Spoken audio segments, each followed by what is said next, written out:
Baik, Assalamualaikum warahmatullahi wabarakatuh. Waalaikumsalam warahmatullahi wabarakatuh. So here we are in the last quarter of advocacy. This is it. This is podcast Ngopi TBI.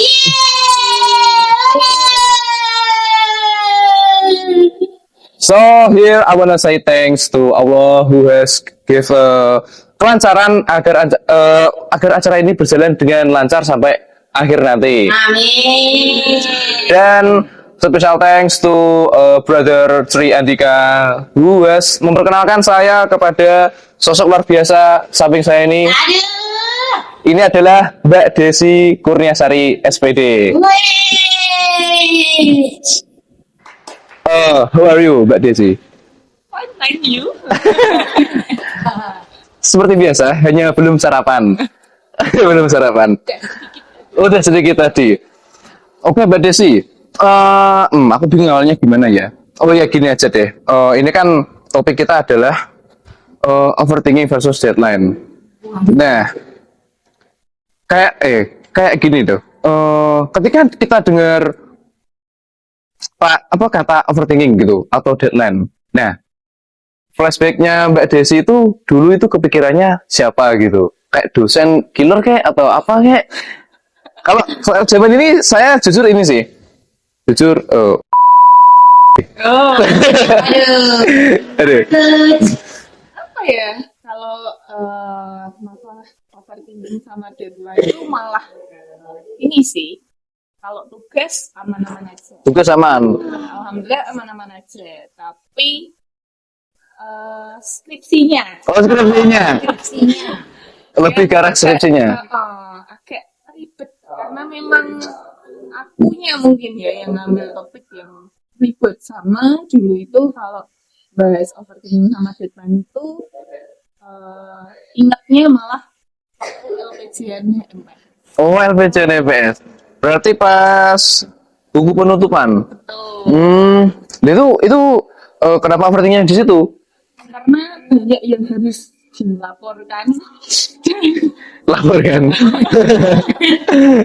Dan ya mungkin kalau dulu jadi mahasiswa gitu kan masih belum melek administrasi gitu kan. Iya. Enaknya sendiri, pencatatan juga seadanya. Jadi akhir itu kayak nih gimana ini kok selisih gini gimana? Marah Malah kayak pusing. Kayaknya itu deh, Mbak. Kayaknya itu tuh masalah yang nggak selesai sampai generasi ke berapa nanti entah. sama ya. Ya, hampir sama. Kurang lebih begitu kalau di sini tuh.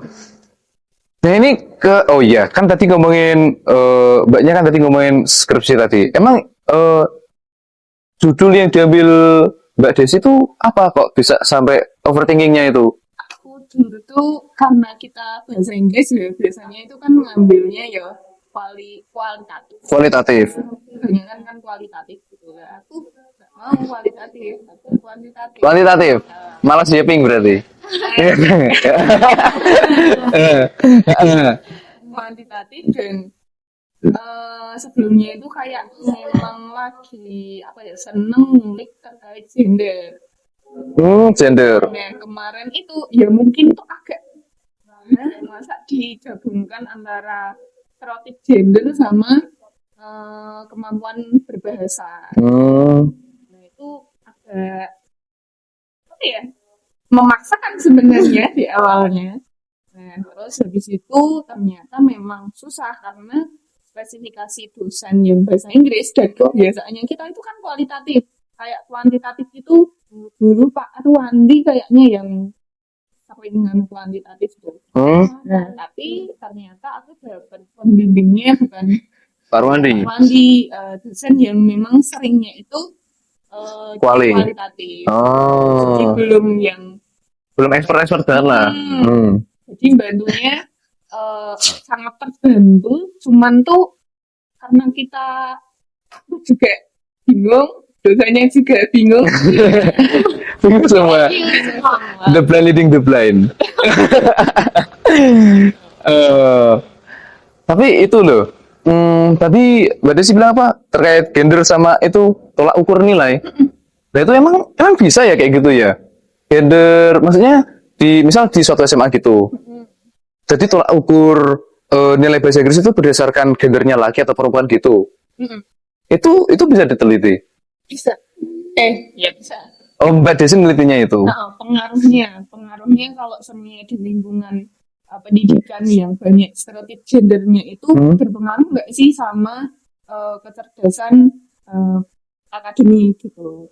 Dan ternyata sedikit sih memang hasilnya, pengaruhnya itu sedikit banget. 0,008. Sedikit. Sih, karena kan aku ambilnya kuantitatif, jadi hasilnya itu berupa Oh, untuk itunya, untuk nilai-nilainya itu berarti, ini berarti sih ngukur, kok ngukur? Iya sih ngukur sih, ngukur itu nilai antar laki atau perempuannya. Itu tinggi yang perempuan. Untuk stereotip gendernya itu kebanyakan untuk tingkat universitas yang di skripsi ya, itu banyak dialami perempuan. Karena kan kayak kita patriarkinya dulu nih, kalau masih pakai sistem patriarki itu kan perempuan itu dianggap ya kowe iki ngopo kuliah dhuwur-dhuwur, wah kowe iki Ujung-ujungnya yang dapur. jadi kayak tekanannya di tingkat pendidikan tinggi itu banyak di perempuan. Justru malah overthinkingnya di perempuan. Oke lah. Ya kak, berarti kakak skripsinya itu judulnya lebih fokus ke mahasiswa atau Dulu tuh masuk topik. Jadi kita kayak nggak mau ambil responden dari luar itu kan agak susah. Iya, bisa. Respondenku ya mahasiswa 2 tingkat sama 1 tingkat tuh. Kakak ambil berapa sampel dari cowok dan Awal itu kan kita buat itu dulu instrumen. Instrumen yang awal itu tak taruh buat semester berapa ya dulu tuh kayaknya, kalau enggak semester 3 apa bawahnya itu ternyata gagal. Instrumenku enggak bisa dibuat untuk penelitiannya. Terus akhirnya dirombak lagi instrumennya, terus ke tempatnya Muna Kenawati itu, terus dibantu juga, terus sama Lis April juga dibantu, terus akhirnya jadi itu, terus tak ujikan lagi instrumennya, terus akhirnya bisa valid juga variabel lupa ini gitu. Terus akhirnya penelitian responden gitu lumayan sih ya 2 kelas. Lu suka berapa ya? Tuh, sekarang 30-an. 3 kelas. Sekarang 3 kelas. Oh, sekarang dari kelas. Itu dari sampai B. enggak. Hah? D. Loh, apa ya? banyak banget. banyak ya kak. 1 kelas 30. Banyak banget. Itu jadi berapa kelas? A, B, C, D, E, F 6, 7. 210? Kayaknya itu 256 deh. Buset. Angkatan tuh. Kayaknya loh ya, kalau nggak salah 256. Loh, banyak banget ya? 2019 itu? Apa belum ada prodi yang lain? Apa gimana? Sudah sih, cuman Ya rame di TBI doang dong. PAI juga banyak. PAI juga banyak. Oh. Kayaknya itu 256 kalau nggak salah. Rame Puol. Video isinya anak PPI saya. Sama PAI. Emang skripsi itu ada deadline-nya, Mbak? Kita mendeadline diri kita. Kita belajar sih. Berarti overthinkingnya juga kita takar sendiri dong. Kita yang buat, kita yang overthinking sendiri. Aduh. Oh ya kak, selama kakak nyusun skripsi berapa lama nih? Berapa lama? Berapa ya? Kalau nggak salah itu dari September 2020 sampai Maret ya. Bulan. Jadi berapa? Oh, 6 bulanan ya? Berarti itu udah lebih dari deadline yang update atau kurang dari deadline skripsi selesai itu kira-kira Jangan bulan. sampai zaman semester gitu. Gitu. Tapi ya itu mepet sih. Semester. Jangan sampai 8 semester. Heeh. Berarti semester 8 pertengahan gitu harusnya udah selesai. Emang semester 8 tuh masih ada matkul? Iya, Mbak. Mungkin kalau Mungkin ada. beberapa temenku itu yang misal ada ngulang atau kemarin belum terambil. Kalau sekarang kan diambil kan ya makulnya. Iya, ambil sendiri. Hah, di paket. Nah, dulu tuh milih. Berarti Bukan milih sih, ada paket, cuman kita war ya. betul. Paling seru itu waktu KRS-an. War KRS. milih jamnya mau yang mana gitu. Pengen siang-siang semua, tidur malam, bangun siang gitu. Matkulnya siang sampai sore. Jadi dulu boleh kayak gitu ya kak? Kayak nggak boleh kak? Harus pas kak terus terus. Oh kalau yang Itu tower. Jadi yang akhir-akhir itu ASEAN. Jadi misal hari Senin jam 7, nanti makul lagi tuh jam 5 gitu. oh iya. Lompatnya mana? Lama banget lompatnya. Kalau akhir-akhir dia nggak war ya Dapat sisa itu matkul. Oke. Kalau menurut Mbak Desi itu ini relate nggak sama teman-teman Mbak Desi? Mahasiswa itu lebih produktif kalau udah mepet deadline. Itu masih relate nggak di zaman Mbak Desi? Kalau di sekarang tuh soalnya gitu. Apa jangan-jangan tuh dari sekarang sampai dulu itu nggak beda gitu loh. Maka dari itu kan aku tanya apakah teman Mbak Desi itu ngerjainnya mepet deadline gitu, atau bahkan Mbak Desi sendiri deh. sebenarnya ya kalau kayak gitu tuh kalau produktif itu mungkin enggak sih kalau menurutku ya bilang produktif mendekati deadline itu enggak tapi itu tuh jalan akhir ya mau nggak mau harus Ngerjain produktifnya sendiri. karena deadline-nya sudah mepet gitu. Kalau menurutku sebenarnya untuk tugas itu lebih ke manajemen waktu aja.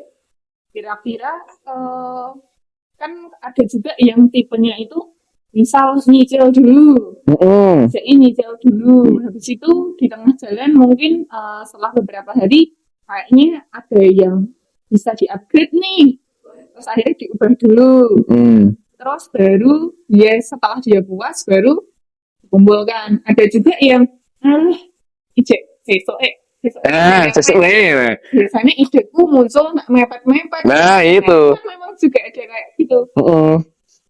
Ya tinggal selama bisa mempertanggungjawabkan dan menyelesaikan itu dengan baik ya mau di awal mau di akhir mepet deadline oke sih. Tergantung mahasiswanya berarti ya.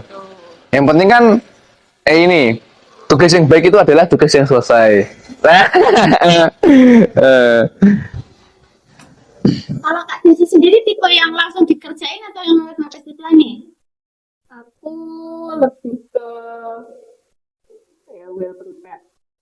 Jadi kayak misal nggak tak kerjain awal pun aku kayak ini aku ngerjain ini dulu yang ini besok gitu. Jadi tak siapkan dulu. Tapi kan tadi ada dua tipe ya Mbak, yang nyicil atau nanti dulu deadline-nya masih lama. Nah itu tuh kalau dari apa ya? Dari ini kan Mbak Desi sudah menjadi guru. Nah itu pernah ya? Udah ketemu belum tipe siswa yang kayak gitu? Apa enggak? Ada. Ada itu dari lama. SD ya kalau nikah dibantuin orang tuanya ya. SD sampai kuliah pun sepertinya ya ada. Masih ada tipe kayak gitu. Nah, itu dari hasil apa? Dari hasil kerjanya itu apa ya? Mending yang ngerjain cepat tapi seadanya atau mikir lama gitu mikirin hasilnya. Itu biasanya hasil kerjanya itu bagus yang mana gitu? Tidak bisa serta merta di lebih baik yang ini gitu sih. Tergantung orangnya. Mungkin juga ada yang ngerjainnya itu mepet-mepet deadline, tapi memang sebenarnya itu sudah dia planning kan. Memang aku ngerjain 2 hari sebelumnya. Kalau dia ngerjainnya sungguh-sungguh, sepertinya ya akan Bagus juga. ya. Tapi yang awal-awal juga mungkin dengan persiapan yang lebih Matang. matang, mungkin akan lebih Ya lebih perfect juga hasilnya. lebih perfect juga gitu. Tapi ada juga kadang orang ya aku kadang juga itu gini, aku misal minggu depan 2 hari lagi itu deadline, minggu kemarin aku free nih, ya tak kerjain dulu biar besok aku sudah tidak mikir lagi gitu. Jadi kayak tak kerjain dulu, tak kumpulin, biar aku nggak ada tanggungan yang mencari kesempurnaan, tapi ya biar Ya emang. tanggungan. Oh iya. Ya emang apa? Emang harinya lagi free aja, makanya dikerjain. Berarti itu ya. Berarti itu dosen tuh bisa tahu ya apa mahasiswa yang ngerjainnya mepet sama mahasiswa yang ngerjainnya udah dicicil-cicil gitu, tahu ya berarti ya. Sepertinya tahu. Sebenarnya tahu. Kalau ini kan Mbak Desi kan orangnya yang ini ya, terstruktur, tertata rapi, terus terjadwal gitulah. Nah, cara Mbak Desi sendiri untuk mengatur itu tuh gimana agar ya apa ya, mengurangi overthinkingnya gitulah. Kan udah terjadwal nih. Nah gitu. Caranya itu ya itu sih, mengelola manajemen waktu itu sih. Kita tahu kita kan nggak mungkin kan kegiatan atau tugas itu semuanya dadaan kan nggak mungkin. Mesti ya tetap ada, dadaan itu tetap ada. Cuman kan kita sebelumnya bisa memanage waktu nih. Misal kayak aku, misal ada tugas banyak, minggu depan aku full nggak bisa Nggak bisa ngerjain. tugas. Dan mau nggak mau kan kita harus ngerjain itu di minggu ini dulu nih, biar selesai, biar besok aku juga menjalankan kegiatanku itu Yang lain. nyaman. Nyaman. Di manajemen waktu itu nggak mungkin dikuasai dengan mudah dan cepat. Berarti harus bertahap. Bertahap dan selama-lamanya. Selama-lamanya. Tetap itu ya berarti ya. Itu nggak sebentar ya berarti ya. Kayak apa skill manajemen waktu itu berarti nggak serta-merta aku jam segini mau mandi. Nyatanya jam segitu masih scroll-scroll gitu. Nah, berarti itu apa ya? Nggak bisa serta-merta langsung punya skill manajemen waktu itu, nggak bisa ya berarti. Tetap di planning tipis-tipis gitu. Berarti untuk awalan itu caranya nulis jadwal sendiri gitu nggak? Jam segini gini, jam segitu gitu. Bisa. Jadi kalau biasanya sih aku kayak tugas yang harus tak selesaikan, misal minggu ini itu apa gitu. Dulu kayak dibuat di note aja, entah HP, entah misal ada orang yang kalau di HP itu nggak bakal dibuka, ya mungkin di WA, di pin, apa gimana gitu. Terus kalau misal ada orang yang suka nulis-nulis di papan tulis atau dia punya apa ya namanya, itu kayak di kamar ditempelin kayak gitu. Ya bisa ditulis di situ biar mengingatkan aja. Biar ingat. Terus kira-kira untuk kedepannya akan ada kegiatan apa atau akan ada pekerjaan apa nih yang bakal menunggu, itu dicatat aja. Jadi kita bisa ingat terus, oh iya ternyata hari ini selesai ya. Ternyata hari ini ada acara ini. Ternyata hari ini harus podcast. Jadi oh gitu ya. Jadi ada persiapan dulu deh. Oke lah. Berarti Kak Desi sering itu ya, buat kayak note-note tanggal segini ini, tanggal segini gini, gitu ya Kak? Di kalender itu biasanya tak lingkari. Kalau enggak ya di HP itu catatan dulu, tak no. Oh ternyata itu belum selesai, atau ternyata kerjaan itu masih tunggu nih. Jadi setiap hari yang dilihat kalender. Iya. Kan di tempat kerja itu kalendernya di sana. Jadi Apa ya? Kalau itu Mbak, misal nih udah overthinkingnya udah kebangetan nih. Maksudnya kayak apa ya? Aduh, tugas belum. Hari ini ada itu, ada ini. Nah, apa ya, langkah kecil yang bisa dilakukan tuh apa? Seperti mulai mulai apa dulu kayak gitu menurut Mbak Desi? Hmm, kalau udah pusing gitu sih, ya kalau sebelumnya bisa kita minimalisir ya. Tapi kalau ternyata kok, ya ternyata semuanya eh bikin overthinking nih. Nah, itu ya satu hal mungkin awalnya ya di apa ya bahasa Indonesia ya? Dipitati itu. Di Dipitati itu kayak gimana? Apa ya? Dipitati itu apa ya? Sebelum paham nggak? Di Nggak salah, salah saja. dibagi dulu.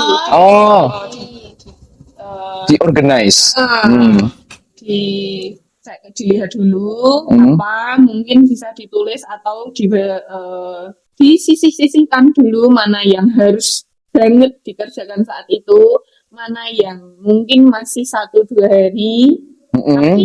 dengan posisi kita harus tenang. Tetap tenang berarti. Tenang dulu kalau kita masih iya ya ini kok bareng-bareng kabeh. Kalau gitu terus mah nggak selesai. Iya, harus ada Langkah. tindakannya. Harus ada eksekusinya. Kalau cuma mikir doang ya. Ya. Dilatih doang mah nggak selesai tugasnya. Berarti bisa diurutkan dari itu ya, Mbak. Dari prioritasnya. Yang mana dulu, apa dulu. Kalau itu di apa ini deh pengalamannya Mbak Desi itu. Pernah nggak mengalami situasi kayak gitu? Pernah. Pernah. Pas masih kuliah apa Sudah. yang baru-baru ini berarti? Jadi di tempat kerja juga ada deadline, apalagi akhir tahun ini biasanya itu banyak banget laporan-laporan yang harus dibuat. Terus satu sisi kayak yang tadi omongin aku banyak ikut kegiatan aktif di organisasi-organisasi. Akhir tahun kan juga masa untuk Tutup buku itu. kalau enggak ya apa ya menyelesaikan proker kayak advokasi ini kan menyelesaikan prokernya Itu. mau nggak mau itu semuanya harus dijalani di waktu yang hampir bersamaan. Pusing iya, Jelas sih. tapi kita bisa memprioritaskan dulu yang mana sekiranya yang bisa tak handle, yang mana yang mungkin bisa dibantu temanku, yang mana karena kita kan tim nih. Oh iya. Di tempat kerjaku juga tim, di organisasi juga tim. Jadi semisal memang itu bisa kita kerjakan secara tim ya kita bagi-bagi. Kalau memang kok kepepet itu pekerjaanmu sendiri, ya mau nggak mau diselesaikan. Semisal minta bantuan, ya coba ngomong sama temennya, enggak bantuin. Komunikasi dan kerjasama. Kunci ya Kak. Kunci. Oh ya, kakak pernah nggak sih kayak lupa ngerjain suatu deadline, lupa ngerjain suatu tugas yang harusnya tuh udah dikerjain, tidak kerjanya kuliah atau pas kerjaan gitu. Ada nggak atau selalu Ada sih, dikerjakan? mungkin bisa dianggap sering nggak ya? Ya tetap Ya pernah lah. Enggak mungkin 1-2 kali, mesti banyak juga. Tapi spesifiknya apa aku lupa nih. Aduh. Gitu kan, yang penting kita kerjakan, lupakan. Nah, iya. Ya, sampai sekarang masih gitu sih. Soalnya kalau dikit kan jadinya overthinking. Tapi gimana ya? Padahal udah selesai tapi overthinkingnya masih ketinggalan gitu loh. Padahal udah selesai, guys. Ini deh. Terakhir ini. Ada nggak ini? Misal pesan tuh untuk mahasiswa TBI biar nggak kalah sama waktu atau pikiran sendiri. Atau harus apa cara memanajemen waktu yang baik itu? Apa ya? Sebenarnya setiap orang itu punya caranya sendiri sih, dan setiap orang itu pasti sudah melakukan yang usahanya. Setiap orang mesti sudah berusaha, tapi caranya mungkin yang berbeda. Untuk teman-teman, semisal kok masih seperti tadi, ada yang overthinking atau ada yang sering banget ngerjain tugas mepet deadline, ya mungkin sekarang coba kelola pikirannya masing-masing, kelola juga waktunya, biar semuanya itu seimbang antara pikiran juga tidak terlalu terbebani, tugas juga terselesaikan, aktivitas juga lancar-lancar aja. Jadi mulai kelola waktunya, misal kok memang tipe orang yang suka membuat catatan, buat catatan-catatannya biar bisa tahu apa yang harus dilakukan, kegiatannya apa, tugasnya apa yang belum selesai, dan manfaatkan waktu sebaik mungkin. Kita sekarang masih mahasiswa ya, cari pengalaman yang banyak, jangan hanya terfokusir pada tugas dan kuliah aja, karena nantinya itu setelah memasuki dunia kerja, relasi itu Penting banget. banget. Jadi mulai cari banyak relasi, cari pengalaman-pengalaman, nggak cuma misal di kampus aja, di luar juga. Di kampus juga banyak banget relasi yang bisa dibangun, karena ya itu sih menurutku memang nggak ada kata terlambat untuk melakukan sesuatu. Benar, cuman ada yang namanya perfect timing. Oh, perfect timing. Jadi usia kita ya Aduh. Ya, remaja menuju dewasa inilah.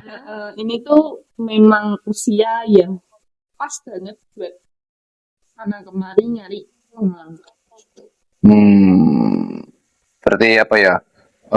Entry levelnya itu bisa lebih di apa ya? Di itu. Ya itulah pokoknya lah. Perfect timing intinya. Oke lah. Putar apa ya? Putar ini. Putar overthinking dan deadline.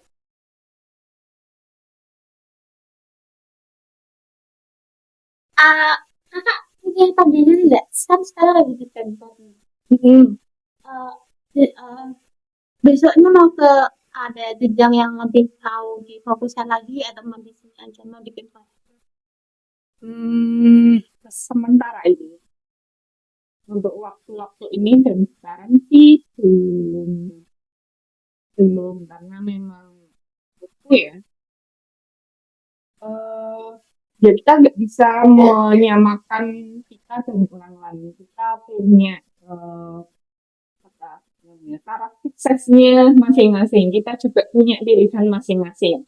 Kadang ada orang yang mungkin dengan kerja, misal kayak teman itu tuh banyak juga yang di luar negeri, karena dia have fun dengan biasanya bisa menjelajahi antar benua dan samudra gitu kan. Tapi ada juga yang memang mengajar di sini aja gitu ya. Sepertinya untuk sampai saat ini aku masih nyaman di sini tetap sama orang tua. Terus sekarang juga sudah berkeluarga, jadi ya masih pengen punya sama lingkungannya masih nyaman, orang-orangnya rekan-rekannya Enggak toksik. Betul. Yang penting itu sih. Selama lingkungan dan rekan-rekannya baik, sepertinya ya nyaman-nyaman. Sampai kapanpun juga mau tetap di situ. Yeah. That's all, fellas. Our topic, isi yang sangat berharga, yang sangat knowledgeable dari Sister Desi Kurniasari. Ini topiknya sangat oke, sangat relate dengan kita para mahasiswa juga. Tadi juga Mbak Desi itu memberi beberapa tips kayak time management, relasi sangat penting ya Mbak. Relasi sangat penting. Terus yang penting itu perfect timing. Nggak ada kata terlambat. Yang penting itu just do it. Mungkin itu saja. That's all. Thank you very much. See you on the next part. Sekian Mbak Desi. Kita juga punya nomor 1 atau 2 deh. Sampai siapa itu yang belum Cepet guys. Nanti biar Sony kan. Kan belum sih kan? Bulan kan? Mbak Nika.